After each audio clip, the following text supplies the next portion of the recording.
So who will be saved? It's the question that Jesus is asked today. And what is being asked, in other words, is who are the right people? Who are the acceptable ones? Who gets to go to the head of the line? And what does Jesus say? It's a narrow gate. It's not enough to say that we ate and drank with you on Sunday morning here at the table of the Lord, or for me to say that I taught in our streets or from our pulpit. The gospel today calls us to more than just a casual acquaintanceship with Jesus. We can't pretend. We might look good on the outside, but as we heard from Isaiah in the very first reading, I know their works and their thoughts. God knows our hearts. So Jesus tells us the very reality of God.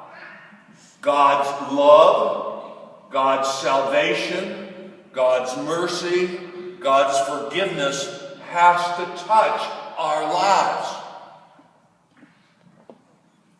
And that's meant for all of humanity. Salvation is real. Salvation has feet. Salvation has hands. Salvation has a belly that's need fed. Jesus is the salvation of the world. That salvation of the world has hands, has feet, and had a belly that needed fed. So that salvation, Jesus himself, the reality of God, calls us to live in solidarity with Jesus. In solidarity. And there's the rub. Because that means we have to live in solidarity with each other. And that becomes really tough. I know it does for me.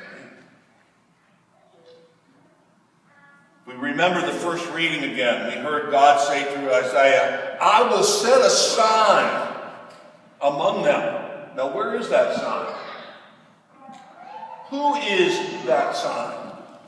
You are, we are. That's the purpose of the church. That's the purpose of this community. That's the purpose of Christ the Servant Parish. To be a sign, and we live our very lives anointed in our baptism. And because of our baptism, because of that anointing, we're called to live lives in a way that Jesus lived his life.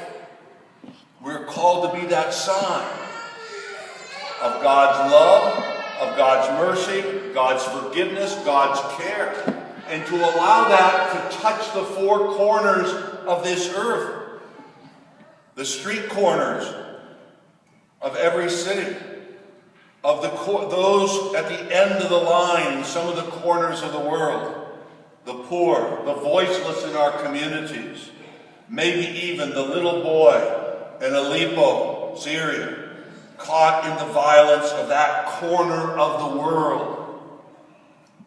Maybe it's the people of Louisiana in that corner of the world. Maybe it's the people in California in that corner of the world that are suffering through fire. Maybe it's in the corner of your home, the corner of this community somewhere. Our mission as a community is to change the reality of our world and to allow that work of that reality to be seen as good and to be seen as lovable. And so Jesus reminds us that God's table is long and God's table is wide, but the gate is narrow. Because it demands that we choose life. And when we don't choose life each and every day, when we don't choose life in our thoughts, words, and actions each and every day, then we choose to live outside of God's life.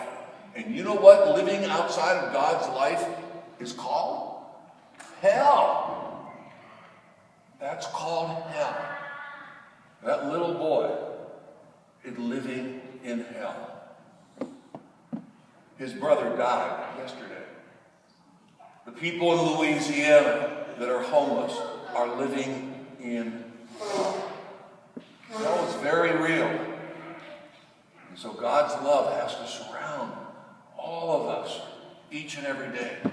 And we have to be the sign of God's forgiveness, God's justice, God's love, and God's peace. So the question is thrown back to us today. Who will be saved? The choice